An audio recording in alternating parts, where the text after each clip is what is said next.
Alors ça c'est mon casque Bluetooth.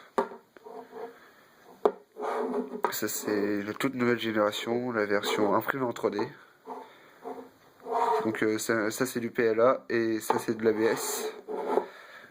En fait la version d'avant, je n'ai pas eu le temps de faire de vidéo dessus mais elle est cassée. Donc ça servait pas à grand chose. Donc le fil était à l'extérieur. Et ça brillait dans le noir parce que c'était phosphorescent. Du coup, il y a une prise jack ici. J'ai modifié un modèle original et pour ajouter un module Bluetooth qui coûte aux alentours de 3 €.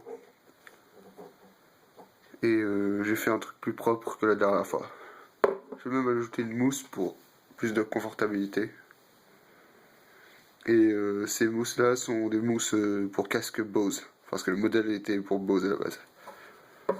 Donc là j'ai fait un remplissage de 100% avec des lignes. Donc c'est une fonction dans Cura, dans le paramétrage plutôt. Et voilà. C'est un casque assez confortable.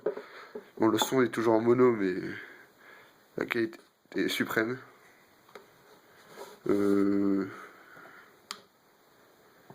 Puis 5 secondes pour le démarrer. Power on. Ready to pair.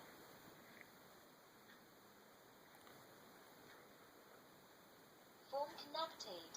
Et voilà, on peut même mettre de la musique si ça vous tente.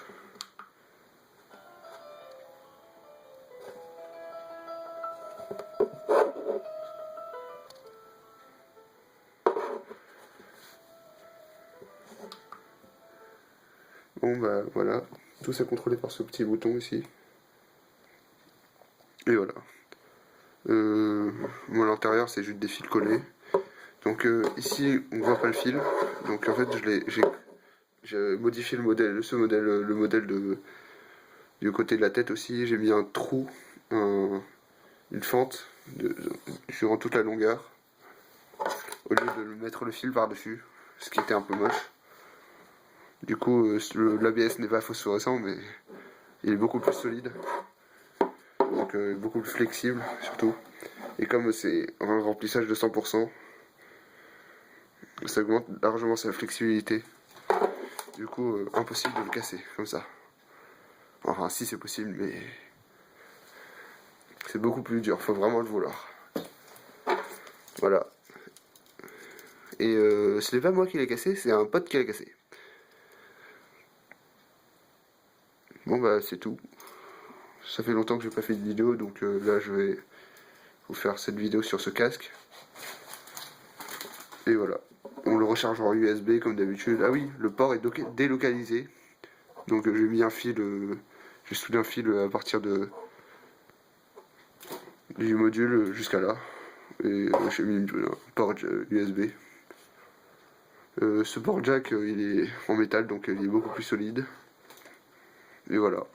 C'est une impression qui a duré bon, à peu près 2 heures.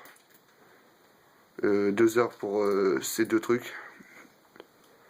Donc ça fait à peu près 3 heures pour le bas. Et plus 2 heures, 5 heures pour en haut. Voilà, c'est tout. Ce que je voulais à peu près vous montrer.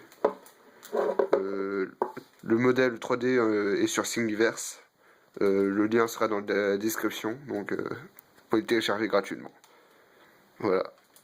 Et aussi, vous pouvez aussi le remixer ou l'améliorer, me donner des conseils. Voilà, merci beaucoup. Au revoir.